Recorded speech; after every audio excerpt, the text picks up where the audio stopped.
I saw a video on Instagram, and it was about a guy who had a pool of wire, right? And actually, a spool of wire.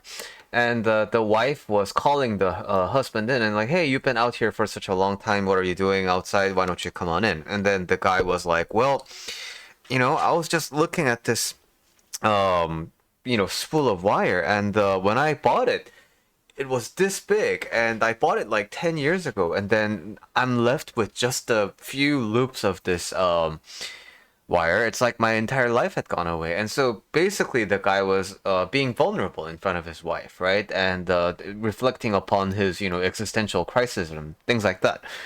And then in the video, it's met with like, what are you talking about? Like, just come on in, right? And of course, this isn't the expectation, or like, this isn't kind of the reaction that would help a person in a state where they're really reminiscent about something. So the man just kind of got disappointed and was like, he was like, okay, all right, I'm done talking, and then he just walked away.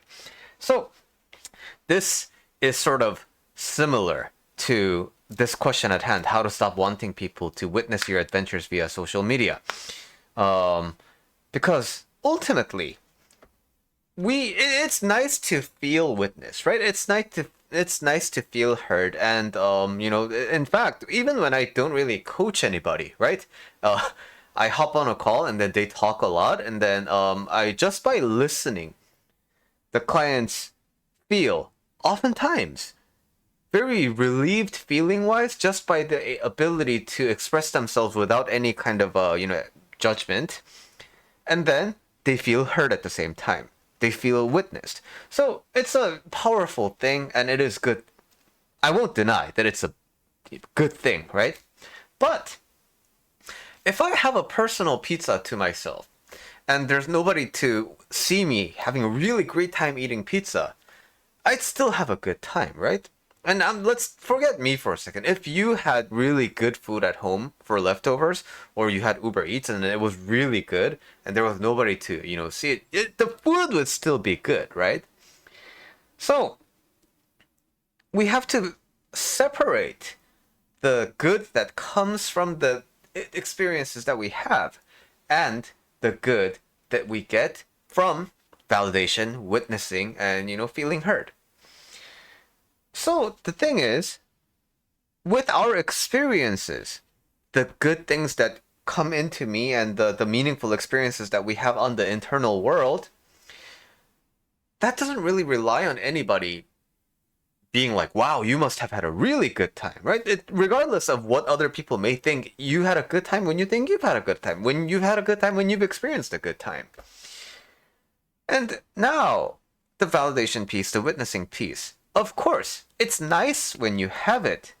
But the thing is, we don't control it, right? We don't control what other people see. We don't control how other people react to things. It's like, I don't control how fast the grass in my yard grows. But when I keep complaining that it grows too fast or too, slow, then who cares? Like, the grass is just gonna grow at its own pace. I think taxation rate is too high, but then IRS doesn't really care about me, right? So, just like this, the more expectations and the more reliance I have on the witnessing, I have on the validation, then I'm kind of setting myself up for a dependent game. Basically, there's no win-win. There is definitely a possibility I get very disappointed. I either get the validation that I wanted and it feels nice, but the thing is, I set it up so that in the best case I can get this. And now there's going to be other experiences in my life, and in the next time I want this again. Therefore, it's going to be the same loop. But what if I don't get the validation that I want? It's like a impending situation for disappointment. Of course, you could recognize that and still want to do that. That's up to you. But what I'm saying is, if you're unaware that you are setting yourself up for kind of a disappointment, then it's time for you to think about it. Why is it so important for me to get the validation? Why is it so important for me to feel like somebody is seeing me? Why am I so lonely? These are really good questions to deep dive into yourself, right? And ultimately, is it nice? Again, is it nice to have both the nice experience and the witnessing? Of course.